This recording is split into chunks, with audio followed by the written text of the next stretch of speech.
Hey guys, I'm your host Smitha and welcome to Journey Podcast, your weekly podcast on transformational journeys. Suzi's story needed to be heard. It helps us to understand that we matter, to understand whoever the person that did wrong should be brought to justice, to be that supportive pillar for others. Listen to her inspirational journey in her words.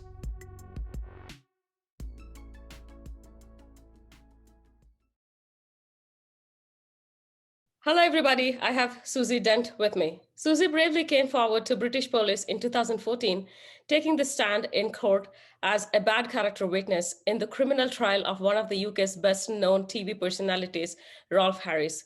Stepping up and speaking out to support other victims is what her purpose is. This was the beginning of historical sexual assault and abuse cases against prominent men in position of power. The biggest movement in the world today that encourages women to speak out, the Me Too movement. Apart from this, she is also Mrs. Earth Australia 2017. I would like to understand her journey and the confidence level that she had throughout her life, from where she started to becoming Miss Earth Australia in Smitha, 2017. thank you so Welcome much to for the show. having me. And thank you for being here and letting us hear your story. Yes, I just took pieces of information from all over this place. That was perfect, just perfect. Thank you. That sounds fantastic. What a great story. Hi, everyone. Lovely to be here with you. Wow, my story from when I started. So I was one of those very confident children. I was quite a go-getter, sporty rather than academic. I started work when I was 12. I would do babysitting and taught the kid across the road how to read. I worked for a hairdressing salon when I was 12. They part-time on Thursday nights and Saturday mornings. And I didn't tell them how old I was, and they thought I was 15, and I was only 12. I was quite well developed in the bust department, you see. So I ended up working as an apprentice, and I would wash hair and take out perm rods and sweep floor and answer the phone. Absolutely loved it. It was great. It was really good. But after a couple of months, somebody dobbed me in that I was only 12. So I got the sack, if you like. But it started my love of hairdressing. I used to always play with my doll's hair, and they had the hair that grew that you pull out of the top of the head, and I was always braiding and playing. So I loved that. Really set me up for my career as a hairstylist and a makeup artist later on. Through high school, I should say after that job left, a girl I went to high school with who was a year older than me. She was 13. She worked on a farm for her neighbour, who was this Italian guy who had a big farm. So at 12, I went along and started to work on the farm, which meant afternoons doing farming. And in the mornings, we'd go, him and his two sons and her and me, we'd go to the markets together. There's big markets in Sydney or in the suburbs of Sydney, and sell the vegetables. So you'd be up at like 2:30 a.m. I loved it. I was very independent 12-year-old, I felt really grown up. It gave me a chance to earn a bit of money, and I like farming and being outside, and so I really enjoyed it. It was good. However, a bad experience happened to me when I was 12, and if you would like me to talk about that now, Smitha, I can. Absolutely. And I talk about this now because it's funny, when we're young, experiences can happen to us within our relationships with people that can really set us up for the rest of our life. So I was in a relationship with this man that I worked for, who, I trusted. He was like old enough to be my grandfather. Now, one day when I was 12, the 13-year-old girl led me astray into a tent that was like a sunshade. And the old man was waiting in there for me. And I sat down next to him, and I thought we were going to have a chat. And we didn't have a chat. He was making all these kind of noises that I now know were kind of sexual noises. And he put his hand underneath my T-shirt inside my little thin elastic training bra, and felt my breasts up and rubbed his raspy old gnarly fingers across my nipples. And, it was not cool. I sat there numb, speechless.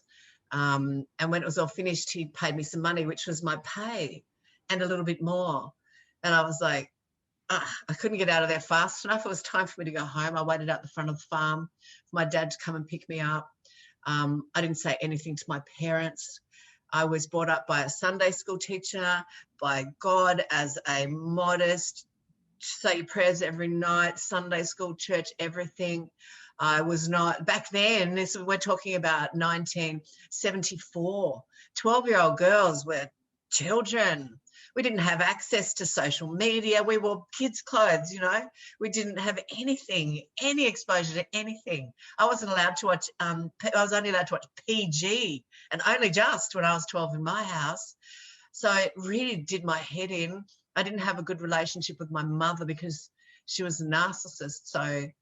So I knew she would have blamed me anyway. So I kept it to myself, as we do. And many of us, the statistics show so many women and boys, girls and boys, get abused. And the thing is, it's like, when you look at it in the whole grand scheme of things, regardless if I felt dirty and awful and whatever, it was pretty tame as far as what a sexual assault is. There was no rape, there was no penetration, you know. However, it doesn't really matter what happens. My trust was blown as well. My trust with women. I couldn't trust this girl anymore. I thought she was my friend. She was not my friend, right? I never went and worked for this guy again. I couldn't trust him. He was in a position, I was working for him. My trust was blown. I was like, I was kind of imploding a little bit inside my head. So I put it inside my little mind box, which is what we do. You know, we stick it inside a box and we don't deal with it. And we just, it's too hard. We just keep moving forward. I didn't go back. However, it really changed how I felt about myself and my body. I come from a line of big-breasted women, so my boobs kept growing. And at 12, I was already being hit on by 18-year-old boys, much to the horror of my parents. They didn't, I wasn't educated into sex and stuff. I was just given a Bible, which isn't really enough. So I really didn't understand what was going on. I was in the first year of high school when I was 12. And I started strapping my breasts down as they grew with 2 bras and making things smaller. I was a sporty girl. I was a swimmer, so I was really fit. And being in a swimsuit, I felt really self-conscious. You know, I really didn't like being exposed. So that kind of set me up for my self-esteem journey. And as I grew older and my breasts got bigger, I think my self-esteem continued to plummet. When I was 13, my mother cuddled me for the last time. When I went to cuddle her, she pushed me away and went, "Get those things away from me," meaning my breasts. So that was the last time she ever cuddled me. And so that was like, when your mother, the mother figure, the only feminine figure that you have, goes, "They're bad," then you're bad. It was my fault how I looked. It was my body. I had this body that men looked at in a sexual way when I was a child, and it kept going. So I kind of compensated and went through life by dressing down. I covered my body up. I wore baggy clothes. It was easier for me to be around my mother if I wore baggy clothes and I didn't wear mascara or anything, because I was really plain without makeup on because I'm blonde. So I dressed down. I started doing this pretty much when I was 19, really with a vengeance, because I started work. When I left school, I started work and I worked in a bank, and I got sexually assaulted in a bank. This is in the 80s, so it didn't just happen to me. It happened to everybody. I got locked in a safe with the assistant bank manager so he could fill me up. I got sent home by the accountant because he liked to look at my legs. And I was the only girl who worked there that wasn't allowed to wear the pants as part of the uniform. I was only allowed to wear the little dress. I had to learn how to kind of survive in this world with men who wanted to dictate what I wore so they could look at me. So I did. So I ordered a bank uniform. There was 2 sizes, actually, I think it was 3 sizes too big. So it was huge. It was really long, and I didn't hem it, and I didn't do anything with it. And I couldn't say anything because it wasn't part of the code of conduct how big or small the dress was or how short it was.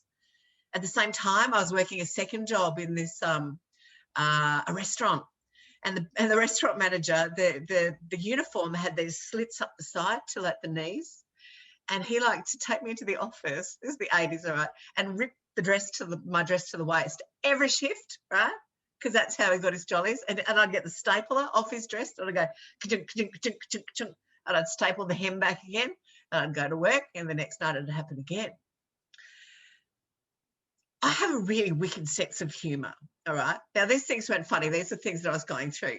And I don't know where it came from, but I got this rubber cockroach, right? Now, both these men liked me to make them coffee, all right? And I got this rubber cockroach, and this very same week, I made them both coffees, right, with this cockroach in it. And it was so real. In Australia, we have big cockroaches. They're big.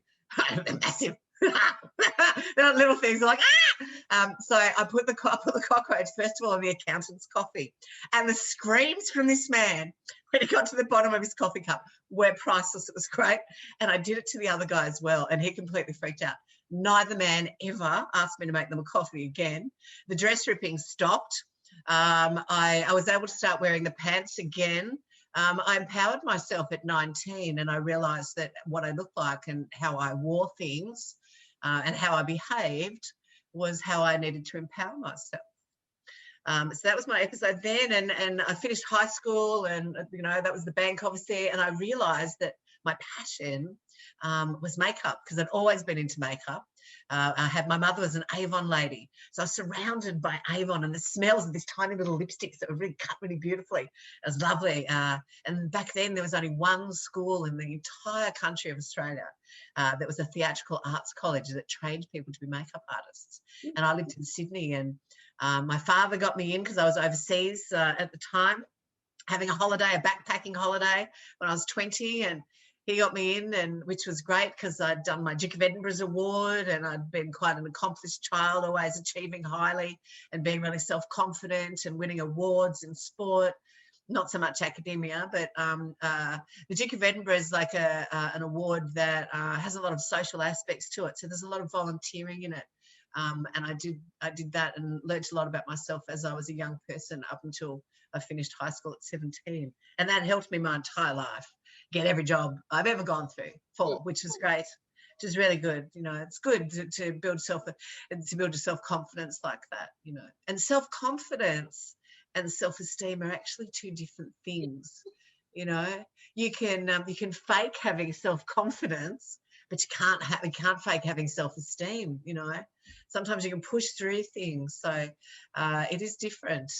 And my self-esteem kind of carried along for a little while until I was older, and more assaults happened when I was overseas. I seemed to really travel through life. I felt like I had a neon sign on my head for men, and said, touch me, and they did. It was so weird, And I never dressed in a sexually a sexual looking way. I don't wear things without sleeves, never show my cleavage. I wear shorts and I have sporty legs, but I just seem to attract all this unwanted attention. I trained as a makeup artist. It was awesome. It was absolutely what I was supposed to do. Worked really hard in being a freelancer. And in 1986, I think it was in my third year, I was 24. I was working for Channel 7 Studios, and the biggest star that they'd ever had there, Rolf Harris, was coming to the studio to shoot, I think it was a promotional video for a show he had coming, and I'd got the job, which was great. I was really excited about meeting Rolf Harris because I grew up with him with black and white TV, and he's a major star in Australia and in England, in a lot of places, Malta, New Zealand, places in Europe. He's an entertainer and an artist. Became a friend of the Queen, so it's huge, really big deal. So I was chosen to be his makeup artist for the day, which was great. The powers that be, or the men that ran Channel 7 Studios back then, gave him the red carpet treatment, as you do a star. And I met him, as we did with a small crew, and then he came into my makeup room and sat into the chair. So the makeup rooms are quite little back then, and they have a place for you to hang your wardrobe, and like a mirror. Like if I was sitting in front of it, it's a mirror in front of me. There was a door here, and his brother was with him. His brother was talking to him. Ralph's sitting here. I'm standing here doing makeup, and I introduced myself and everything, and I'm touching his skin. You have to touch people's skin to see what sort of skin they've got, so you know what sort of foundation to put on. If you've got a dry skin and you put a powder on, you can make it look really bad, And I'm touching his skin, and the makeup chairs back then were big, like the old-fashioned barber chairs with like big kind of armrests and a big chair with a back with the head thing. And he slipped his arm down underneath the chair and ran it up my leg, right? And I didn't say anything whilst he was talking to his brother, up and down. And I was wearing baggy shorts. He kind of ran them up inside the leg of my shorts. I'm like, okay, fine. I turned around to the mirror. It was quite a shock because he's old. And I didn't expect it. And I turned around, looked in the mirror, and the first thing that went through my mind was, oh my goodness, I can't believe you work with children. Because we did a lot of work with children, and when you work closely with someone, as I do, with people that like I do, as a makeup and hair artist, I invade people's aura. I mean, I touch people. It's a different thing to standing there and talking to people. You have to be the right personality and the right person to touch people, and it's like an energy exchange thing. And I'm sitting there looking at this man, and all of a sudden, I see who he is because I'm looking into his eyes, and I didn't like what I saw. And it wasn't the happy, jovial person that I'd seen for years on TV. That wasn't who he was. And that was interesting. Then his brother left and went upstairs, and I took him into the studio where he started talking to the director, where we're getting, the lights are all set up, ready to go, and they're just checking everything. And the director, who was kind of his sort of age, they're standing there discussing me like I was a piece of meat, which again was interesting. Again, the 80s, people. This is what happened to women in the 80s. It doesn't happen as much now, but it used to happen all the time. And as a woman, you couldn't actually talk back. You just had to smile and cop it on the chin and deal with it. Because if you spoke back, you were being aggressive. So I just dealt with it as I had dealt with that so many times. Quite honestly, I think they thought that the casting couch was alive and well from the 50s in their minds. It was quite interesting. But Rolf also, from then, he started touching me. There was, probably maybe 4 other crew, all male, in the studio. None of them said anything. None of them did anything. You've got the sound guy, the lighting guy, etc. They didn't do anything. Rolf would, each time I go up to pat him down, take the sweat off his face. Back then we used video, right? So the studio lights were really hot. So, and he couldn't have the air conditioner on because the air conditioners back then were too loud. They hadn't created lights that weren't hot and air conditioners that didn't make noise. So he's just sweat, which is why you'd wear shorts all the time and runners because you're on cement floor, it's hot. So each time I'd go up to him, to Rolf, he would run his hands up my legs. I had a long belt on because it was the 80s. He'd grab the belt and pull it towards him so he could try and crotch grind. But it was full on. And I'd slap his hand away. I had a pair of shorts on that had a rip in the thigh, which is when rips first started. And he'd try and shove his hand inside the rip of my shorts so he could, it was quite persistent each time. After a while, this would have happened all day, probably would have happened 24 times. After a while, I was getting really bored with it. I tried staying at the back of the room because I thought out of sight, out of mind, but he would still call on me just because he could. It was started to be a bit of a game. And then I'd leave the studio and I stayed outside the studio. And there was 2 younger guys who were my age and they knew I was really uncomfortable and really not having a good time. So they'd come out and it was absolutely necessary for me to do it. And I'd come in, they'd touch me again and I'd leave. That was my day. At the end of the day, and the thing is, why do I not say anything? We weren't allowed to say anything back then. Women were, in a way, kind of seen and not heard. If I had said anything, my job, right, is to not upset the talent. He was talent. Wow. If I had upset him, he could have completely, well, what we like to say in Australia, chucked a dummy spit, walked out. I could have lost my job. I could have lost the job of everybody, all the crew that was with me. I could have cost the studio thousands of dollars and end of my career, totally gone. So I couldn't say anything. I said to let him touch me, regardless. So at the end of the day, it's always the makeup artist's job to take off the makeup of the talent so, they can leave. Sometimes people don't want to take it off because they look really nice. But back then, makeup was really thick. But there was no way I was going into my little makeup room with that man by myself. The fact that he'd had 4 or 5 people in there and was performing for them and didn't care that he was touching me, his attitude was whatever. So I hid in a cupboard. There was like a broom cupboard. And I could look out through the door up the hallway and I could see him standing there outside the kind of makeup room waiting for me where my kit was. And then the powers that be, the men that ran it, came down the stairs from upstairs and, you know, took him outside and coaxed him into what I imagine was his waiting car with his brother, and he left, so I didn't have to do it because there's no one I was going to.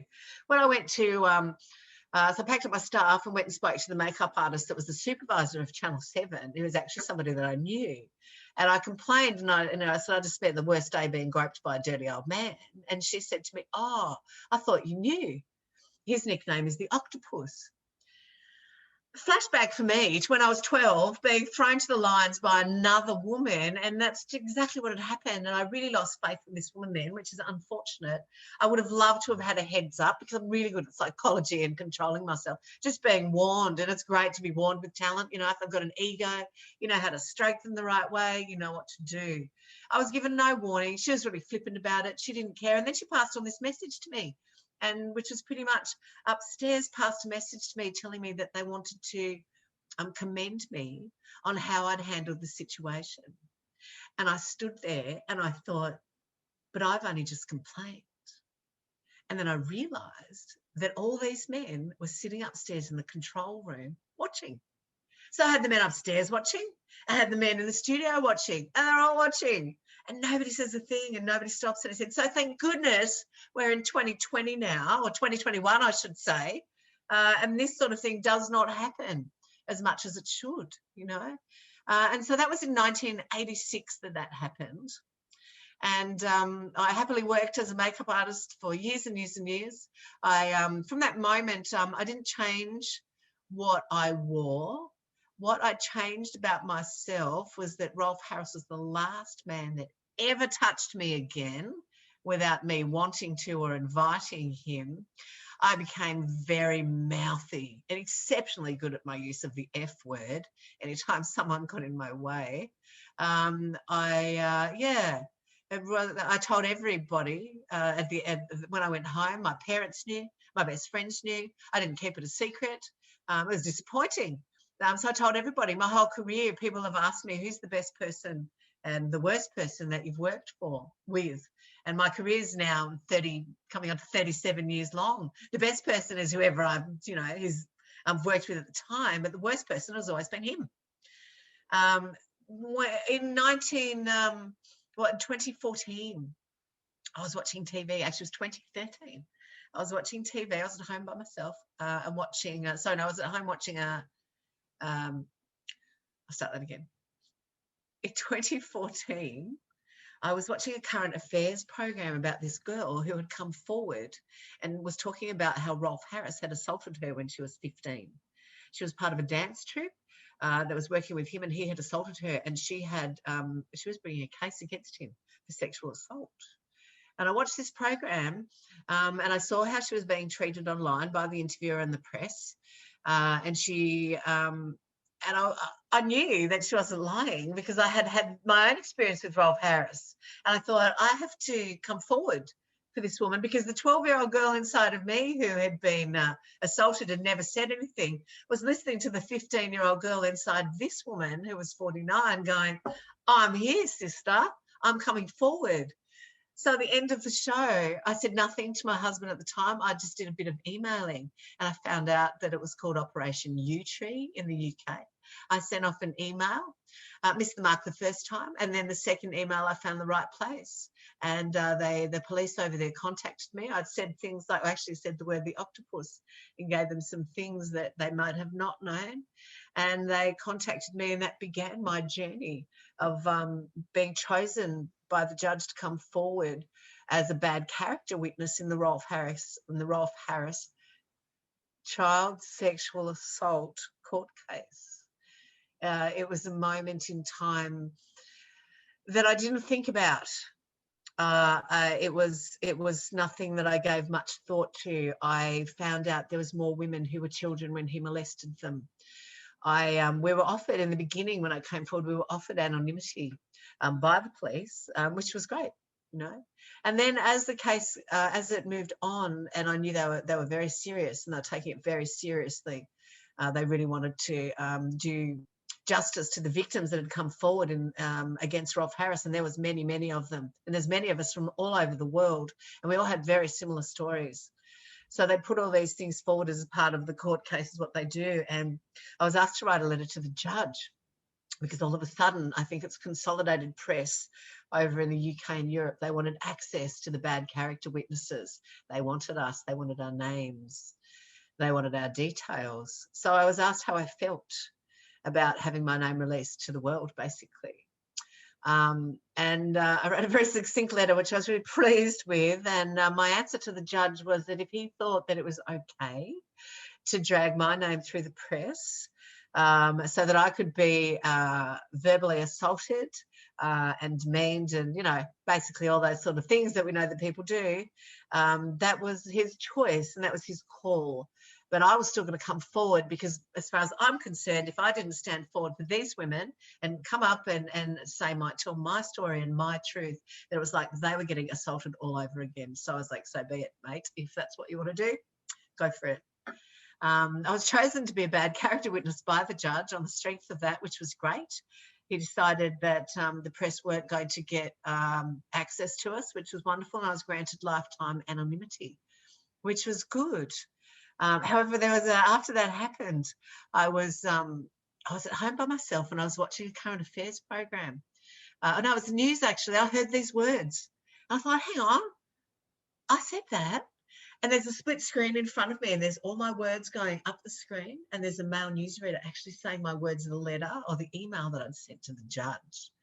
And I was, well, A, really laughed, couldn't believe it. B, stoked that I wrote a good letter. And C, couldn't believe how they got it. And then I realised that I was,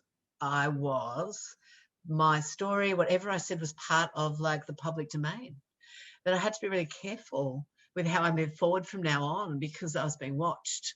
Even though they didn't know my name, it was very important, you know, what was happening and how I moved forward. I was really pleased for my family. My son was 12 at the time, and my husband, that I had lifetime in anonymity. I still had everything lined up here with the police when I left for England, so that everything would be safe, because it would really suck to have, you know, all the press camped in your driveway when your 12-year-old kid wants to go to school. That would be scary. The police in the UK sent policemen here to interview my friends of 35 years who knew my story. The police interviewed me and my husband. They really made sure, because I had not kept it a secret, there was quite a plethora of people they could actually interview, which was great. So I was flown over there with a girlfriend, which was wonderful as a support person. And you really need a support person. It's really important, you know. I was treated so well by the police over there. They looked after me so well, picked me up from the airport. The day before I was going to court, when I went to court, we were smuggled through the back way. So we weren't seen by the press. I was in my own room inside, with my girlfriend, like a waiting room. We're probably in there for about an hour and a half, maybe 2 hours. And the whole time I was there, I had my earphones on. I was playing the same song over and over again. Now, this might sound weird, right? But when we play music, and I'm going to explain why before I tell you the song. When we play music, it puts us in a really good, like a high endorphin state, right? And I didn't want to have I just wanted to be in my happy place. I'm a really happy, joyous person. I have really high levels. And I didn't want to think about the enormity of what I was doing, because I didn't want any nerves to affect me. Because when I get nervous, it doesn't affect my head, it affects my stomach. And I didn't want to all of a sudden lose control and go vomit, or, you know, or have diarrhea or anything like that. I just wanted to stay really calm and in a zen place for me. So the song that I played is Happy by Pharrell Williams, but over and over and over and over, because I'm happy. And it wasn't because I was happy to be there. And it wasn't because I was happy that I was testifying. It was just a happy song for me. I can't tell you how many times over 2 hours that I listened to it, but it kept me so centered, and it kept me in my natural state, and it kept me not thinking about anything that I had to do, or the press or anything. They, in the lunchtime, everybody went to lunch, and they took this lovely court man, I can't think of his name. He took us into where we were going to go. And so it was empty. There was microphones everywhere. He showed me where I was going to stand, what was going to happen. There's a big glass cage because Rolf Harris was under arrest, kind of, I think. or something, I'm not sure, but there's a big glass cage in the middle where he was. All the press were behind him, where they were going to go. So we're shown everything. But back into the room and sang, listen to my song a bit more. And then this lady came in, and it turns out that she was also taking the stand. They kept us all apart. She came in and spoke, so I took this out. And she was the support lady for the woman who'd actually come forward. So they had all the Australians on the one day. And I never got to meet her, but to her support person, I got to give her a massive cuddle and say, please tell her that I'm here for her. I came here because I saw her. I came here for her. Here's a cuddle. Please give it to her before she goes on. So that was such a huge moment for me. I didn't need to meet her, but it was amazing that I got to pass this message on to her, and it really empowered me, and I hope that it empowered her. I believe that it did, knowing that there was another Aussie chick there that was there for her, and it was great.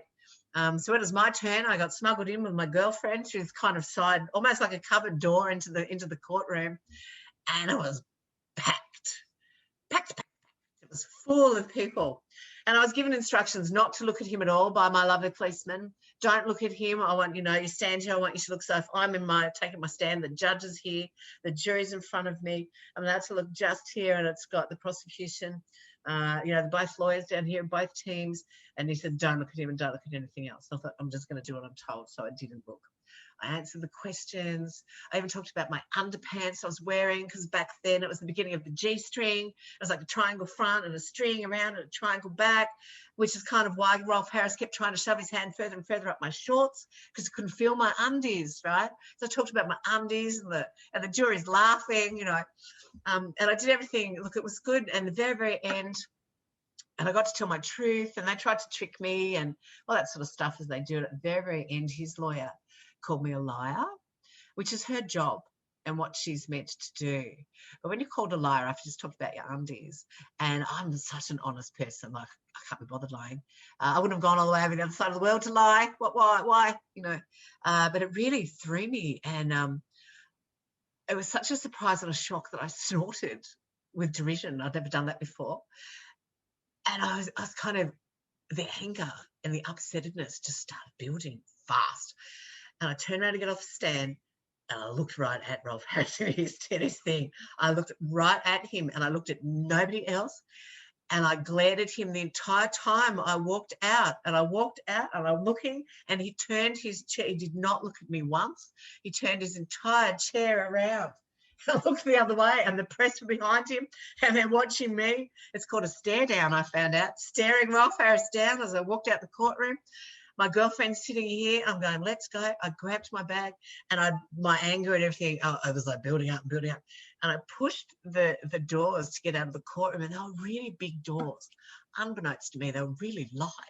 And I shoved them, and I went, bang, twice, bang. The whole courtroom was like, Susie's left, So, wow. And then, and I'm out there, and the policeman grabbed me. So when we seen, they took me into another room, and I was just like, the emotions were flowing, and I was upset. I was called a liar, and I was given a cup of tea, and I was like trying to breathe myself through it and calm down. There's police there telling me that I'd done a great job.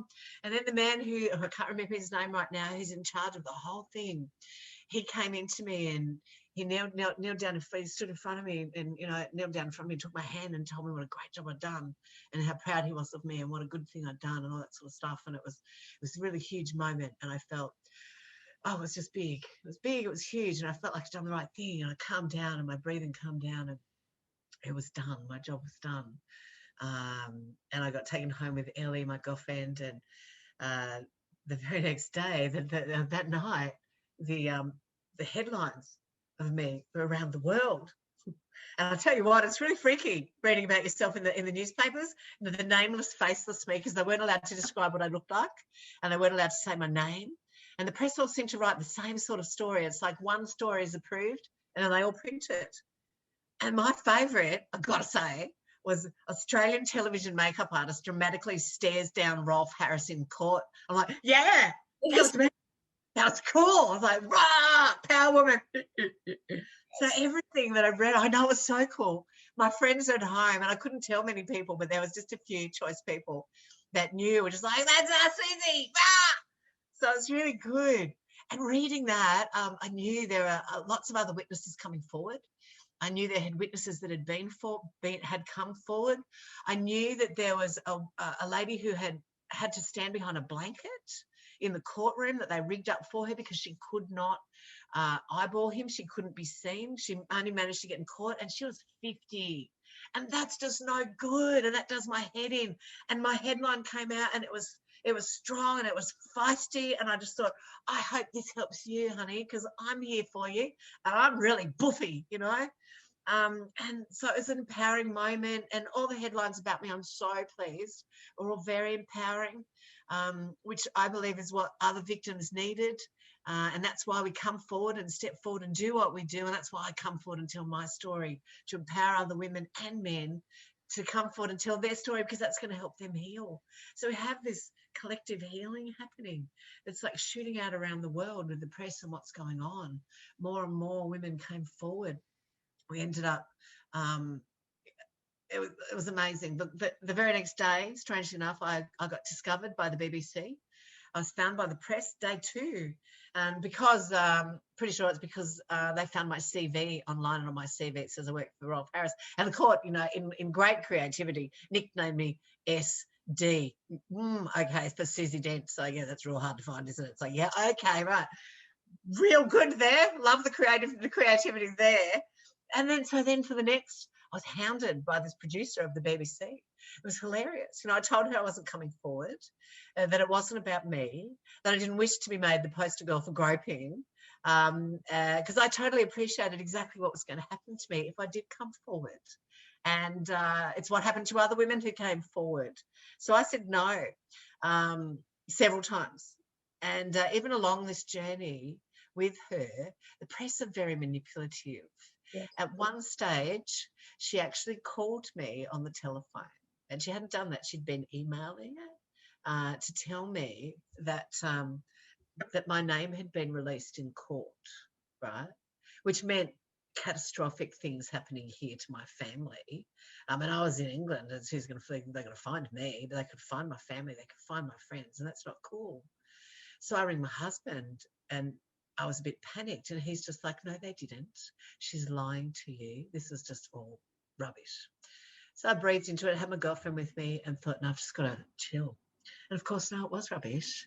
And I contacted my police liaison, and it was a long weekend, and he was away. And all of a sudden, I'm online, I'm looking. I'm like, all of a sudden, have I been exposed? And I'm looking at everything, and all I can see is there's stuff about me all over the world, but no name. But it got me into this panicked kind of frenzy. Because when you get exposed with things like this, I had to give them photos of what I looked like in 1986. And then, and again, public record, we've spoken about that. And then there's photos of what I look like now, right? And I look too bad now. And then the press will take photos of, for instance, what my legs look like now. And then, would I do her now? Would I do her then? This is what people are saying. Would I have groped her? Do I find her attractive? Is she attractive now? Would I do her now? And that's what happened. That's what the press do, and that's what people do. You know, and there's people that are little keyboard warriors, and they judge.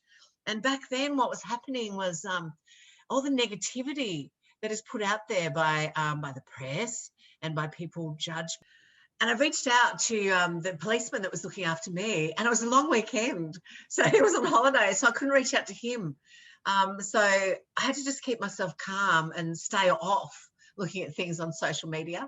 Me and my girlfriend were going around London, traveling around looking at museums and art galleries, because there was such a long way to go. We decided we'd stay for a month when we got there.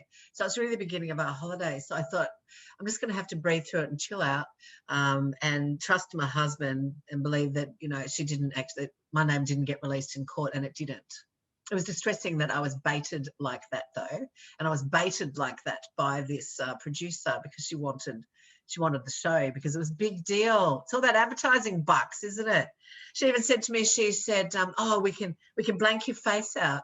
Right? We can even get someone else, you know, with a different voice." And I thought, and I mean, I've worked in television for a long time, and I'm just thinking, yeah, I think we've established that I'm an Australian television makeup artist, babe. You know, I think they're going to expect it Australian, but anyway. Whatever. So it was funny. I said no all the time. And she eventually chilled out and went away. When it all was at the end, though, even the police wanted to talk to me and what were interested in whether I'd talk to their PR department and come forward and do a story, because everybody, it was the biggest thing, biggest, hugest story in the world at the time. And really the beginning of the Me Too movement, of women coming forward and telling their truth in historical cases. And Operation U-Tree was this huge operation in the UK that captured a lot of British entertainers, and Rolf Harris was just one, caught in a very big net. It was amazing what the British police did. Yay, really. And then years later, so he got found guilty, which was amazing. He was sentenced to 5 years and 9 months. He was sent to jail at, I think he was 84 or 86 when he went there. He still didn't, I don't believe he's sorry or anything. Don't care. That's not my journey. I never thought about him getting sentenced. I gave it no thought because that wasn't my job. I wasn't the jury. My job was to come forward and tell my truth about my day. And a bad character witness is someone that says, okay, well, this is how this person behaves. You know, this is how he touched me. And I was the oldest bad character witness out of, I think there was only 6 of us, and out of the witnesses who had been assaulted. There was another man who was a bad character witness. He'd seen a makeup artist getting groped and he actually thought it was me. It's like, no, there's lots of us. Even my girlfriend, who came forward as one of my witnesses and was interviewed by the police, she'd been groped by Rolf Harris on another separate occasion when she was working as a makeup artist in England. I mean, you know, the man's the octopus, right? He has a thing for makeup artists. He likes to touch. So, you know, so that's what happened in 2014. And then after that, we see the hashtag Me Too is released, I think it was in 2017 or something. And the movement is starting around the world, and it's starting to gain momentum from 2014 onwards. And women are coming forward and telling their truth and encouraging other sisters to come forward with historical stuff. And the reason why we come forward is because it affects us for our whole life. You know, sometimes there's things that happen to us when we're children affect us. They affect trust issues, our body issues, everything, you know. And what happened to me when I was 12 affected me a lot. So the 12-year-old girl in me was very vindicated inside when I came forward. And on a kind of a herbal night, I got healed when I was in England. I booked in to go inside the walls of Stonehenge with my girlfriend, and I booked a healing with a shamanic healer. And my dad's traces back to the Viking days, and my spiritual journey on this journey is I felt that I'd had all these like spirits, that my dead ancestors with me, pushing me along, helping me along. I felt like I was like a leader of the pack, if you like, but they're all spiritual beings.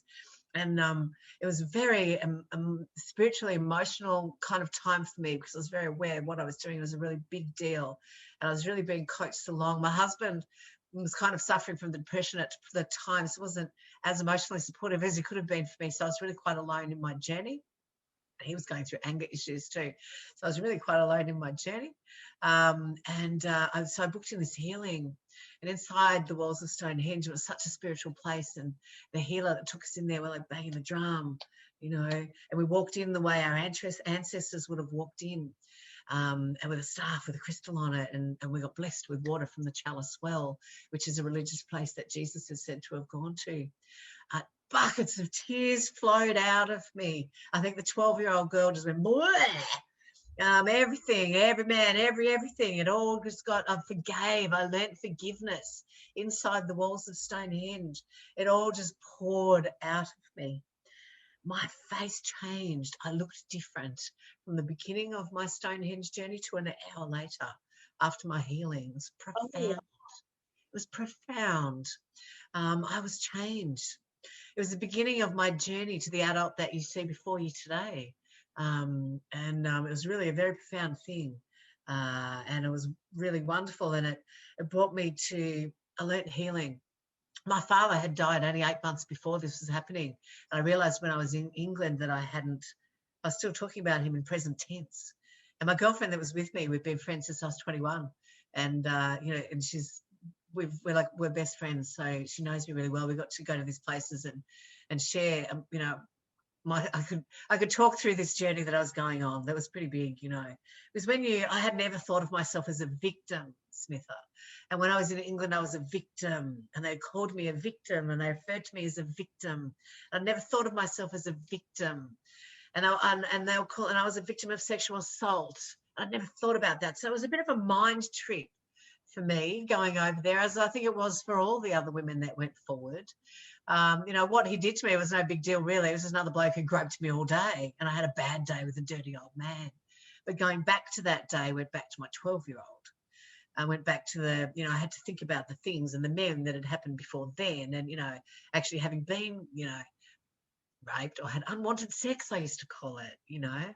I think it depends as we're going through these journeys of assault. For me, it really depended on not so much what box I put it inside my head, but how I described it to myself and how I dealt with it. I think there were words that I didn't wish to use for me because they were too harsh and too hard. But that was how I chose to deal with my journey, and it worked for me to keep me a bit more whole than I might have been if I'd have sunk into being a victim, you know what I mean? So I had a little bit of getting over that when I came back. The healing was amazing.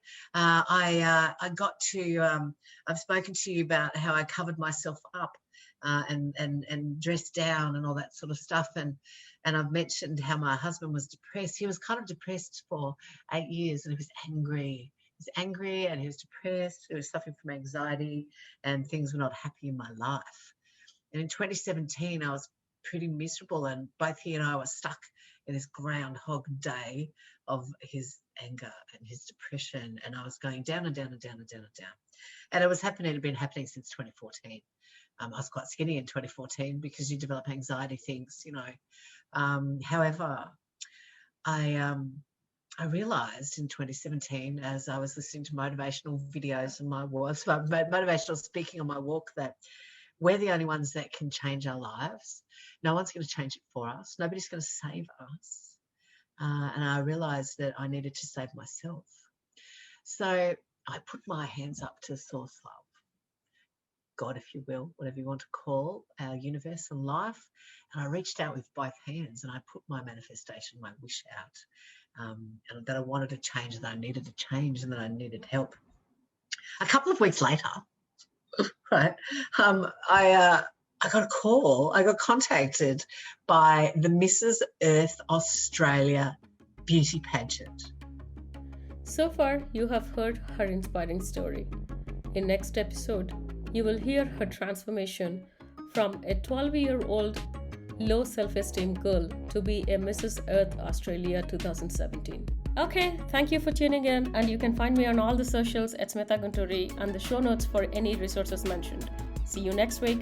Take care.